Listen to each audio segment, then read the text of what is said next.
everyone, and welcome to Eternal Life Plan.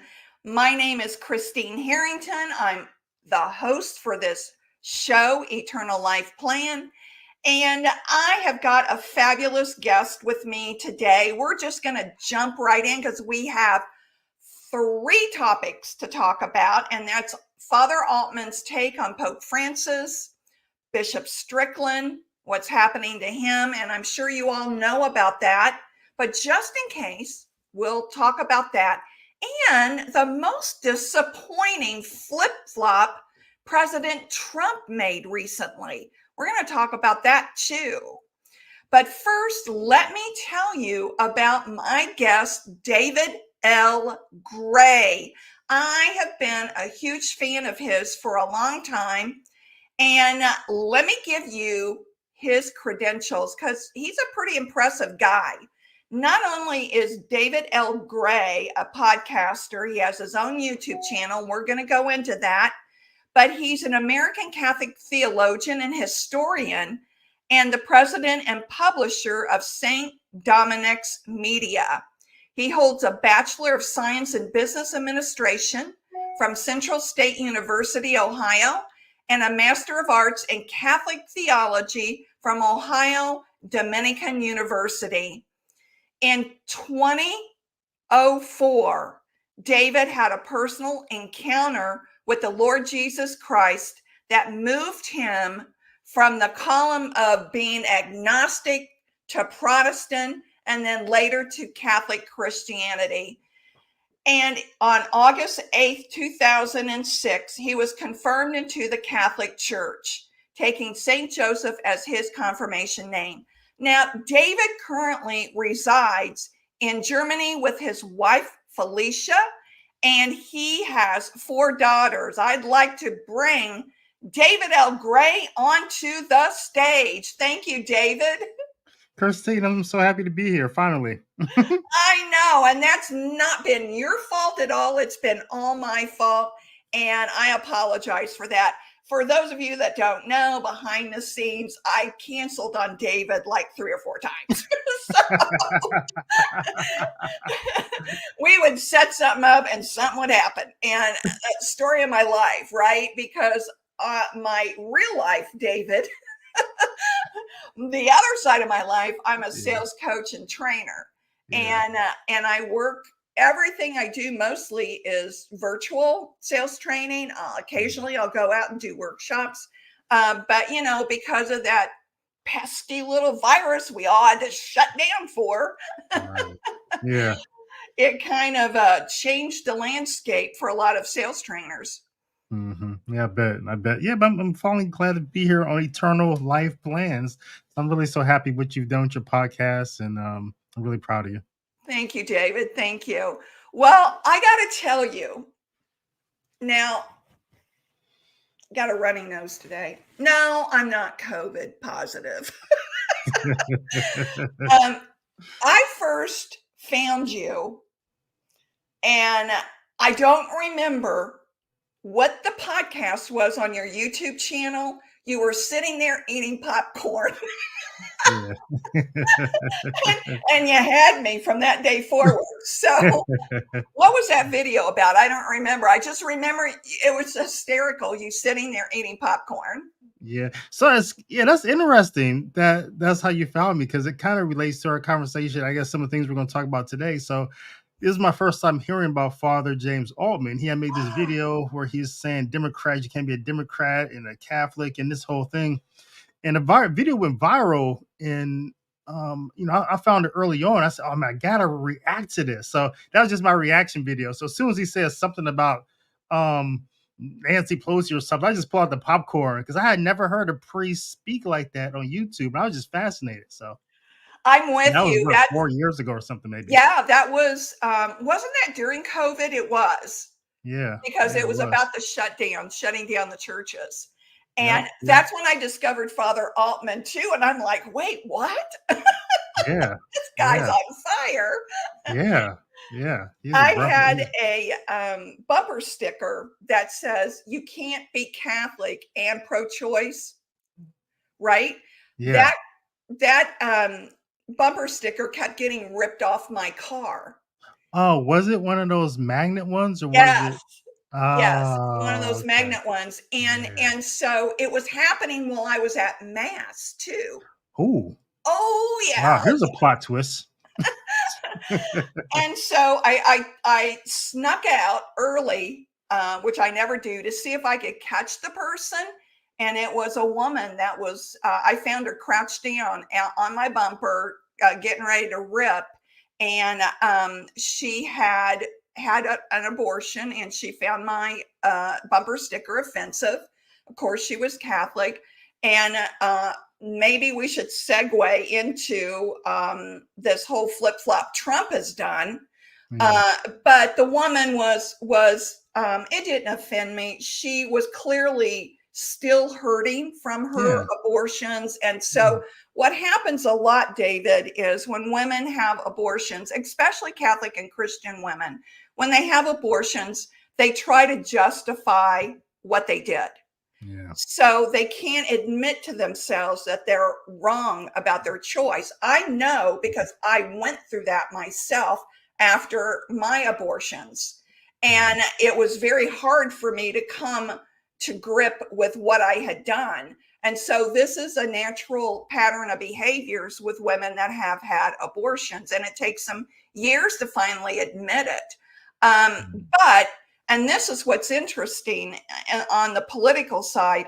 One of the reasons I voted for Trump is because he was pro life. I Mhm. mean, completely pro life. And in my opinion, you cannot be for exceptions of abortions and call yourself pro life. How do you feel about that, David? I completely agree with you. And I as well, I voted for Trump twice. And the first time I was a Rubio guy. And it just happened that Trump won a nomination, so I voted for him. But the second time it was intentional, because I was happy for what he had done those first 4 years. It was very disappointing to hear this interview that he done. I think it was on Meet the Press, and he had also spoken to Megyn Kelly about another issue where he seemed to be struggling with, saying what a woman is. So, and also this whole year, he's just been kind of doing the opposite of DeSantis in Florida, the governor there. So if DeSantis, whatever he's doing, Trump seems to take opposite position, even though the opposite position makes him sound like a Democrat, whether it's on Disney, whether it's on the 5-week abortion ban in Florida. Whether DeSantis position he takes, Trump wants to be more moderate. It makes him sound like a Democrat. And it is the case here, Christine. I was very disappointed because he sounds a little bit like Joe Biden. Well, how Joe Biden used to be. Joe Biden used to be, well, I personally believe that abortion is wrong, but I don't feel like the government should have a say here. That's old Joe's position. And that's really sounds what Trump is saying, at least how Frank Pavone wants to defend him. Because Frank Pavone puts together this whole video, Father Frank, and he says that, well, Trump, he has all these ads, Christine, where he's definitely pro life. And this is the platform that he ran on twice. He's pro life. These are the people he surrounds himself with. But what he's trying to do, he's trying to be practical and he's trying to win. And he thinks this is the winning position, trying to find some middle ground with Democrats on this issue. So he goes to Meet the Press, and the lady's trying to nail him down. Are you for a federal ban? Are you for this? Are you for term limits? All this stuff. And so Trump finally gets to the point where he's telling this lady, and he's saying, "Well, we're going to sit down. We're going to come up with a number. We're going to come up with a week," which is like so disappointing because one, well, first of all, you're making exceptions, and Trump has always been, murder, rape, incest. He's always been that type of guy. But to go further now, to say that there is some point in time where you can kill a baby, at there's some sort of number of weeks where that's okay to do, was very disappointing to hear. And that's different than murder, rape, incest, right? Which are rare exceptions. That hardly ever most women get abortions because it's just the most convenient thing to do. But so for him to say, well, there's a point in time, whether it's 5 weeks, 6 weeks, that we can kill a baby, that was disappointing. Second, and I think it made it sound like a Democrat. And second was other also disappointing that he still hasn't seemed to learn who these Democrats are. You can't negotiate with people who want to kill babies. There's no negotiate with them. The Democrats, they want to kill babies after the baby's even outside the womb. You can't negotiate with these people. There's no middle ground with killing babies. Either it's right or it's wrong. And so, but this is how the issue is handled in the United States. And this is sad in other parts of the world as well. That life has become a political issue rather than a moral issue. And so long as life is we can make it a political issue, the political parties can use it as a wedge and disenfranchise life in the womb. So very disappointed. There was another guy though, Christine. So that was Frank Pavone's reaction. Dan Bongino, I liked his reaction Yeah. to Trump, and Dan Bongino was like, I'm not going to negotiate. It's wrong, and there's no way you can move to the middle on this. So I don't know if it's going to cost us elections, but I don't even know if it matters, because where the United States is at now, where we're seeing in Ohio, where we saw in other parts of the country, where we saw in Oh, Michigan, is that sure, Roe versus Wade, Doe versus Bolton has been overturned in the Supreme Court. But what we learned from that was that America wasn't ready in a lot of places, because sure, the law has changed, but hearts haven't. And hmm. so we're seeing a lot of states, they're going to put these so-called abortion rights, they're going to institutionalize those, they're going to codify those in the Constitution. And we may, in a lot of states, be worse off than we were during Roe, because America just hasn't been ready for a change of heart. I totally agree, David. And as far as Trump, when he first ran in 2015, 16, he ran as not being a politician. Mhm. After watching Meet the Press and Megyn Kelly's interview, which I don't know if you know this, he has since come out and said that Megyn Kelly was very nasty to him. That's funny. I didn't notice that. Yeah, she became very nasty to him in that interview. But now what I see is a politician. Yeah. Yeah, I agree. And that is the problem. Now he's Yeah. becoming one of them. And we all voted for him because we didn't want another politician. Yeah, that was his big selling point. Yeah. And do you know, out of the Republican candidates, the only one that I have found, and I could be wrong, but the only one I have found that is no abortion, no exceptions, period, is Tim Scott. Oh And wow. unfortunately, Tim Scott probably will not win a primary. Would you agree with that? Yeah, I wonder how that's going to work out in South Carolina if Haley is still in there. I think that's going to be interesting. But I always had a sense that Tim Scott was running for vice president. I always just kind of had that Uh, sense. yeah. Well, he would make a great vice president. I agree. I think he would make a good president, but Mhm. they're not going to let him win. Mhm. And as we are, rolling out all of these behind the scenes deals that's going on, that God's revealing to us what's really happening, we're seeing that the fix is in all the time, isn't it, David? I left 2020 very unconvinced that the American people have a large of a say so in who becomes president, as I was led to believe, all my life. Um, so now I'm looking at corporate interests, State Street, all these big funds. BlackRock, Yeah, Vanguard, yeah. exactly. Even Google, all these big funds, hedge funds managers, and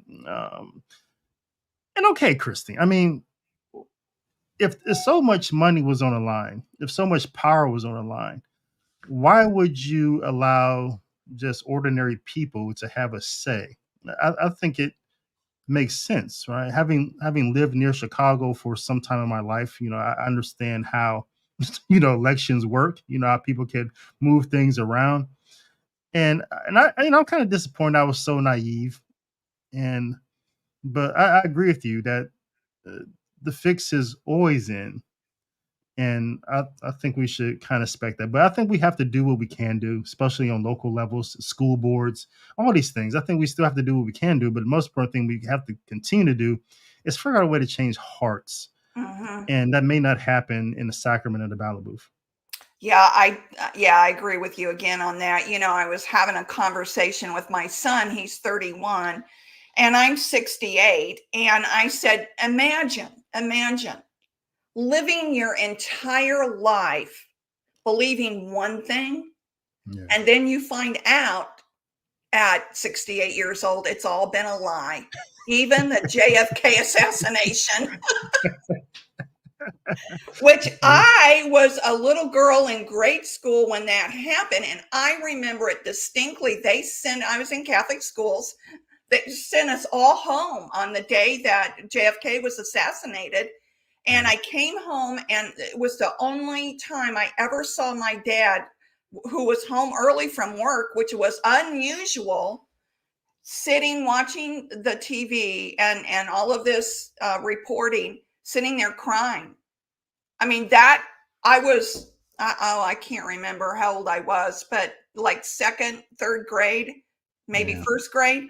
And it left such an impression on me, and now here I am, 68 years old, and it's a lie. There Yeah.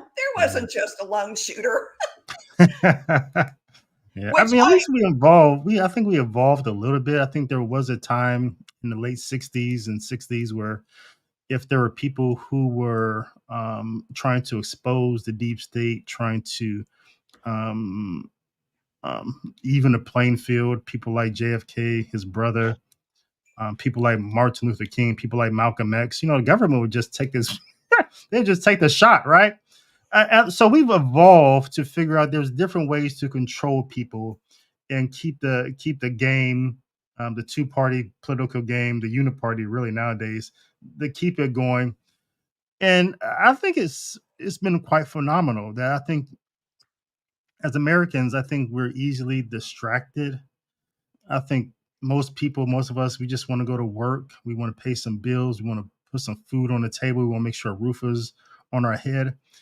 And in the meantime, I think they've given us enough distractions, and enough manipulation and enough programming to just be satisfied with that. So I think that's part of the milieu, part of the American culture to um, to keep this sham of these uniparty going. You look around the rest of the world, right? Where I'm living at in Germany, all these different political parties, and um, it's phenomenal that in the United States that we don't have the choice of leadership that so many other people in the world do, and it's amazing that they've been able to keep that two-party system going for so long.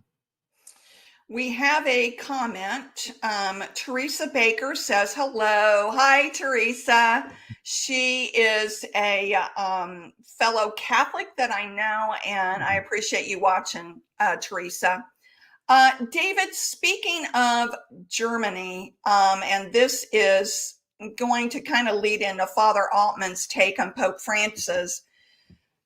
We all know what's going on with the German bishops and Germany. How you're living there? How do you see this? I mean, do you see the effects of what the German bishops are how they're trying to change the Catholic Church? I see two different things. I think in bigger cities, when I travel around the bigger cities, whether it's Berlin, whether it's Frankfurt, um, you do see more gay friendly sort of extensions out of the church. You'll pass a church and you'll see on the billboard that they have outside the church, maybe some sort of gay people are sort of welcome sort of sign. You see that type of stuff. In the smaller towns, though, it's different. I live in a small town. It's about 2,000 people, and the town next to me is really small. So, and this is, I guess, this is a lot of Germany, a bunch of small towns. And I think it's a little bit different there. When Corpus Christi, the Feast of Corpus Christi, happened here is on a Thursday, and I'm just sitting here in my office, and all of a sudden, out in the street, I just hear all this noise. And so, in the town of 2,000 people, there were hundreds of people out there celebrating the Feast of Corpus Christi. Wonderful music, large procession. The church is well attended here. Church is local in your small towns, which means people who live here in Bonn, Germany, they go to church here in this town. They don't go next door to Quietersbach. People in Quietersbach go to the Catholic Church there. So it's still family, it's still community in the smaller towns. And when I moved here, I'd ask someone, "Hey, is it a Catholic church here in this town, or is it Protestant?" Because sometimes you have one or the other. But I said, "No, it's a Catholic church, and it's a Black Catholic church." And Christine, I was like, "What? There's a Black Catholic church here in this small town in Germany?" And so what they meant was that in Germany, political parties or political leanings go by colors. And so if you're conservative, you're black, right? If you're more moderate, like Angela Merkel, you're yellow, right? So they have these colors. And so I just thought that was fun. Yeah, I was a black, but no, it's a really conservative Catholic church. I can see it from my window here. So it's local, right? So faith is local here. So it's going to be interesting to see what the bishops are doing. And Germans are like staunchly, independent people, right? They're not pushovers. And so it's going to be interesting to see what some of their bishops are doing, whether that actually does translate down into the smaller towns or whether it's still going to remain a large city issue. So, did you see Father Altman's video on Pope Francis, his recent one, where he lays out like 20 different ways that the Pope Francis has excommunicated himself? Yeah, and I did a reaction. Go ahead. Go ahead. Yeah, I did a reaction video to it. I went through each one of his 20 plus grievances and, just asked the question whether he's true or not true. And I found it to be largely true, right? His grievances. But the conclusion that he reached was, okay, all these bad things that Francis did, very few of Father Altman's critiques were theological. Largely, they were like, oh, he did this bad thing. Like he smacked the hand of a lady who was trying to shake his hand. He's appointed some really gay people to some very important positions. So it's a grievance list. And that's what it was, not really a theological heresy list. And so, but I think, his list was largely true. I think most people agree with, oh, yeah, Francis did these bad things. He's a bad pope.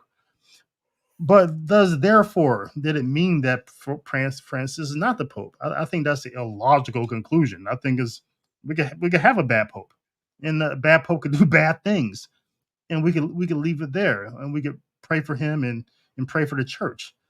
And it's good sometimes that we have, a pope that that we suffer with, just like God allowed for there to be kings of Israel and people of the Israelites suffered.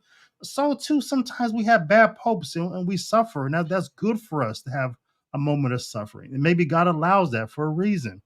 So Father Altman, he's completely illogical in his conclusions that Francis is not the pope just because he did bad things. But more so, I heard this stuff in Chicago when I was speaking at the Coalition of Council of Priests conference there in Chicago over the summer in July, or was it June? And I heard the same thing, that grievance list. I heard it then, I heard it again in the video. But the thing that he added, which was new, which is very disappointing, was at the end of the video, he condemns Pope Francis to hell. He said all these people are going to see this Pope fall into the pits of hell. And there's going to be some sort of rejoicing and stuff like that.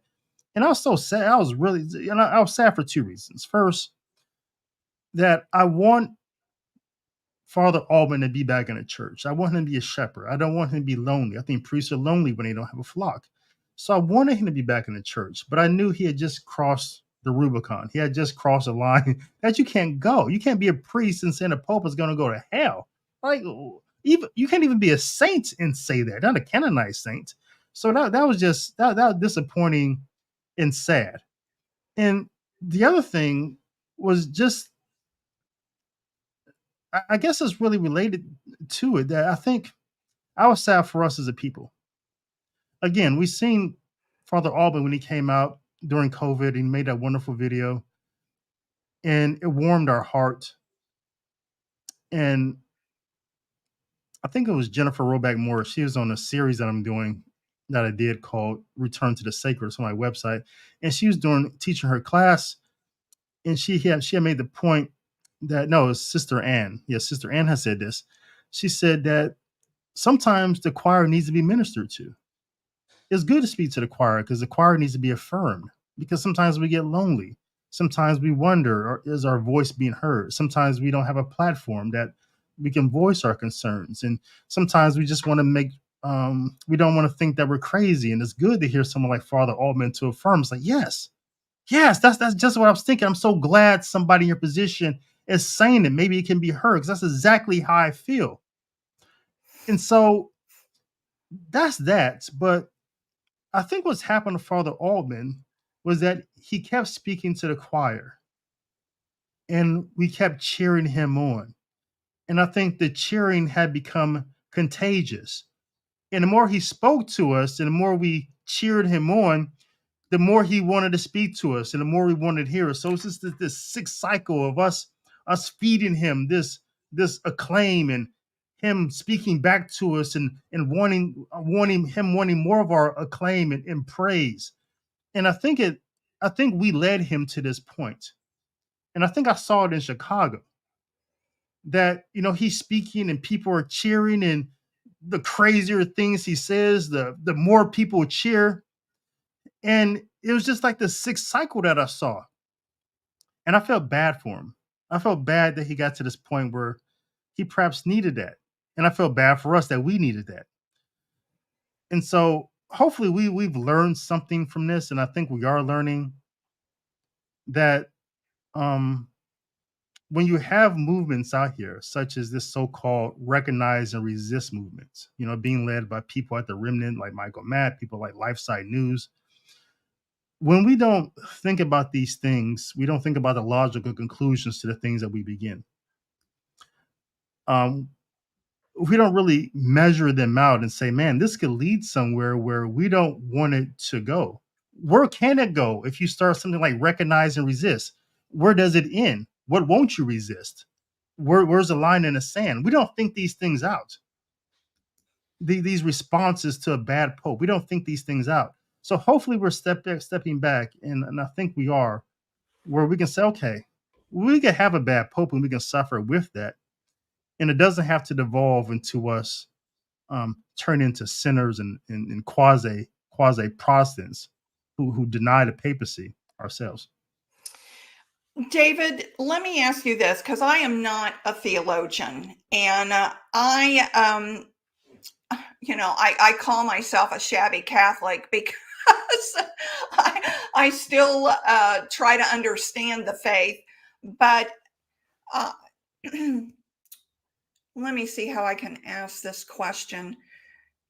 I just had this conversation with a friend of mine that's a facilitator for Rachel's Vineyard with me, and it's like there's nothing that the laity can do. We can't declare Pope Francis is not the Pope and vote in a new Pope. We don't have that authority. Right. And it became so negative in Catholic media that I had to pull away for like 3 or 4 months. I could not watch anything else anymore because it was really weighing on me, and it was affecting my mood, and it was affecting my faith. And that is the flip side of all of this negativity that's constantly being beaten down. Now, I know there are Catholics out there that says we have to do this, we have to do this. Another friend of mine that's pretty popular on X, former Twitter, I was expressing my views with him in direct messages, and he said that he feels it's his duty to always expose what is the wrong teaching. Uh, Mm. but and to the point, David, that he's getting sick. It's affecting him to the point where he's getting sick. In my, I can't speak for him, but for me, I have to pull away when these things start happening to me. In sales coaching, I've got a client who is, upset with her boss all the time. He micromanages her all the time. So, I let him rant for about 10 minutes and then I reel him back in and say, okay, what's the path for moving forward? You can't stay in the muck. What do you think? Other than prayer, we all know we have to pray for the Catholic Church. We have to pray for Pope Francis. Yeah. What do you think a path to moving forward is, David? I Yeah, know I think a that's lot. a heavy thing to lay on you. Yeah, but I think you're right. I think a lot of people, the more you are engaged in social media, especially Catholic social media and Catholic in these spaces on Facebook, YouTube, X.com, the more you expose yourself to this negativity. And the one question I think we always have to ask ourselves is, what's the motive here? Right? We listen to these people saying these things that have nothing whatsoever to do with us becoming saints, nothing whatsoever to do with us becoming holy, not sinning anymore. There's no spiritual value in like 99% of things that they're saying. I made a video about this. I say, people it's just this cycle of just bitching about the Pope. And so it's not really nothing positive here. So first, we just have to discern where we're hearing and what's the motive of the person that's saying it. And most of the time, we just leave it there where we heard it and not digest it, not take it anywhere because it's not coming from a positive place. It's not coming from a place of someone who is encouraging us to be saints, encouraging us to be holy. They just want us to hear the grievance and be upset. They're upset, and I think legitimately for some good reasons. But it doesn't mean that they get to take their grievance and their negativity and just throw it on us. No more than Martin Luther should have been able to take his grievances that he had, and just make a whole Protestant denomination. That's not how that works. So, and aside from that, I think it just goes back to the point I said before. God made us just for a time just as this. And it's okay for us to have bad leaders, even a bad pope. And we just have to figure out how we can suffer through that and do what we can do. If we're parents, we can just raise our kids in a way that they may discern their vocation, and perhaps we can make a change that way. If we have some sort of other calling, something else we can do as teachers, as yourself in sales, in your podcast, the things that you're doing, you do what you do when you can do it. And that's what being a saint is. Saints do what they can do. They do what they're supposed to do, when they're supposed to do it, how they're supposed to do it. That's it. And um I think it's really simple, and we don't have to make it too complicated.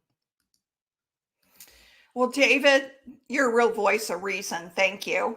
And, I love Father Altman. I pray for Father Altman.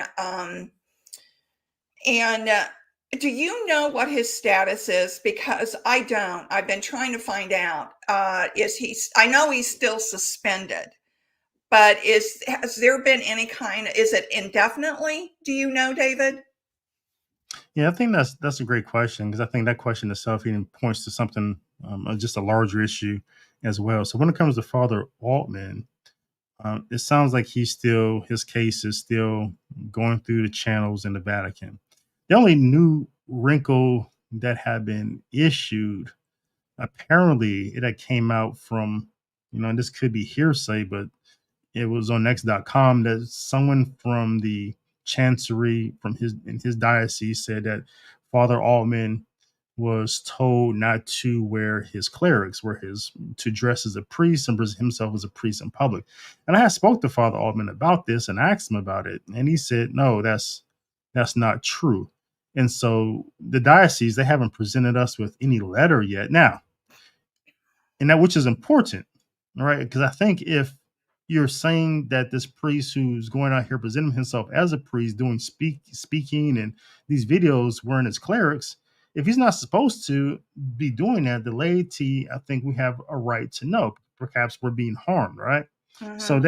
they haven't done that. So I'm of the mind to believe Father Altman. Now there is a popular priest out here who appears on LifeSite News quite often, who has been told by his diocese in the Archdiocese of New York since 2006 that he cannot wear clerics.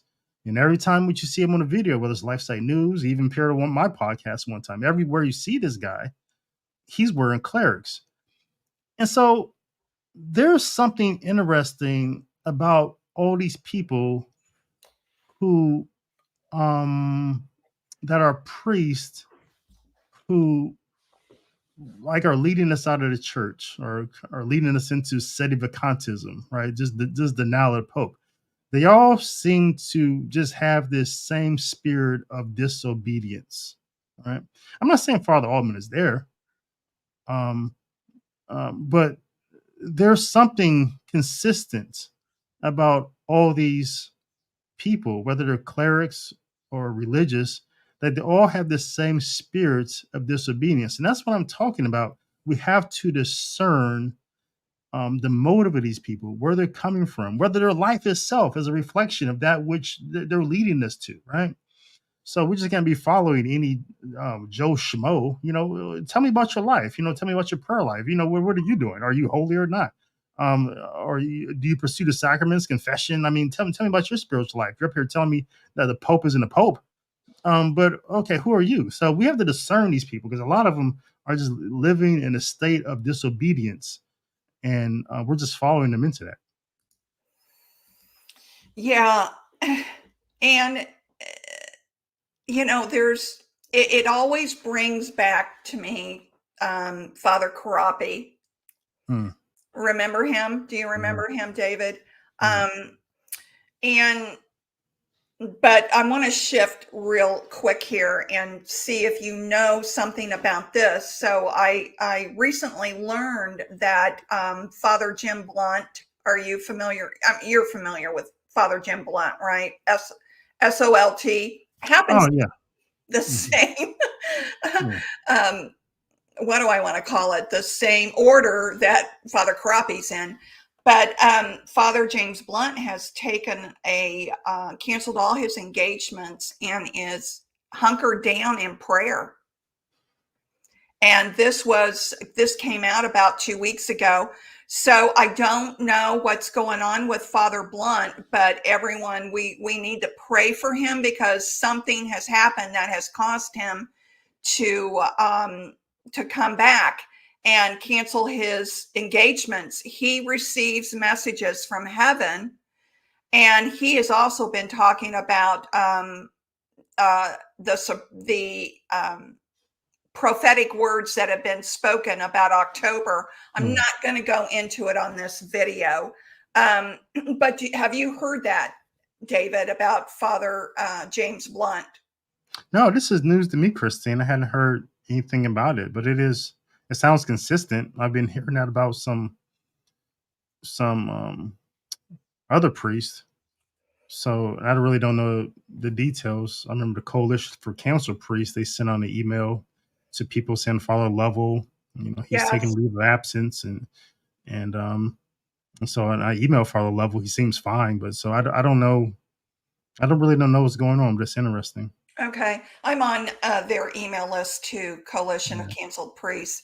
But everybody, I want to take you to David's um, website, and I want to take you to his YouTube channel because you need to see this. And I'm going to ask you, David, here in a minute. Let me get there.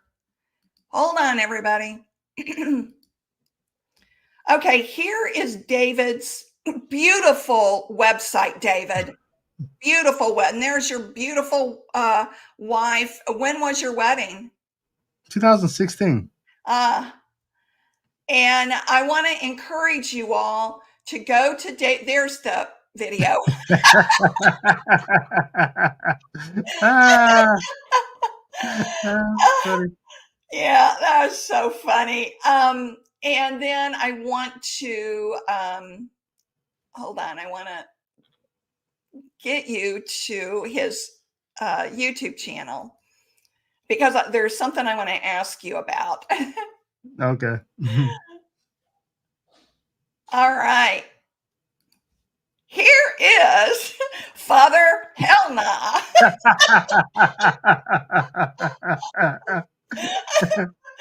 Tell me about how did you come up with this, David? Oh, Christine, Father Hell No. I have been doing what I call cat comedy. This is catechesis comedy for a while. Maybe over like 10 years. I've been doing like, bits of cat comedy. And so Father Hell No, he had been in my head for like a long time. I went like, what if there was like a priest who like, he kind of leans conservative, but he's like in these liberal parishes where they're doing like strange things. How will he react? And so I finally introduced, so he's been in my head for a long time. And so I finally introduced him this year as kind of like as shorts, these 60-minute clips to see if people would like them. And they kind of did, the videos got a lot of views. And so I said, okay, I'll do long form and see if they like him that way. And so it's been going pretty well. So Father Altman, his backstory, his real name is El. His parents named him Elohim Amar Helna, which in Hebrew means God said hell no, right? And so and so he's probably my age, I mean, between my age and your age. I'm 51. And so he's probably maybe in his late 50s, early 60s, and this is perhaps his last parish. He's in the diocese of Fort Myers. He has a little beef with this guy, this priest named Father Bob, down the street in John the 23rd. So he's always talking about him. And so he's in his parish now, perhaps his last one. And he's gotten rid of the altar girls, he's gotten rid of Eucharistic ministers, and he's had some fights with the parish council.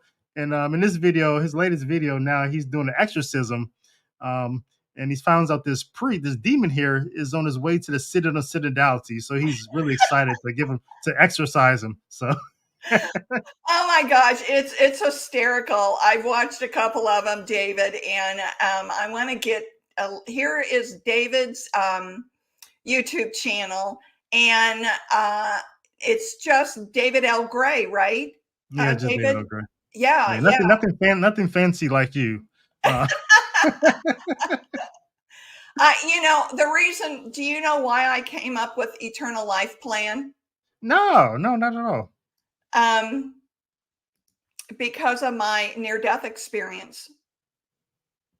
Oh Yeah, wow. Okay, yeah. so you're gonna have to come on my show to talk about this. I didn't know anything about this. Oh yeah, yeah. It's quite the story, David. I'd be happy to. But everyone, I just want to encourage you. If you don't know David, you've been under a rock. And David, I so appreciate you being on. And I just want everyone to flood your YouTube channel and your website and buy your books. You have like 4 books, right? Oh, contrary. I have like over 7. Well, my Catholic books, I think I have about 7 Catholic books, and then when I was a Freemason, I have like 3 books. So I think I'm at 10 right now together. So Oh, wow. yeah. Yeah, and talking, we'll have to have you back on to talk about the Freemason. I know you've done a lot of videos on the Freemason Mm. and your whole conversion. Wow, it was in steps, wasn't it? Yeah. It was it was unlikely. It still shocks me to this day. Yeah, yeah. Well, I'm a cradle Catholic, and been in and out of the church. I don't know how many times, and came back for good in 2008. Another story Mhm. for another day. Yeah. But Yeah. I just encourage everyone to follow David. He is a voice of reason. Also, he's a funny Catholic man. Thanks, Christy. All righty, everyone. Remember, eternal life is forever. Got a plan? Your plan better be Jesus. Bye bye, everyone. Thank you, David. Peace.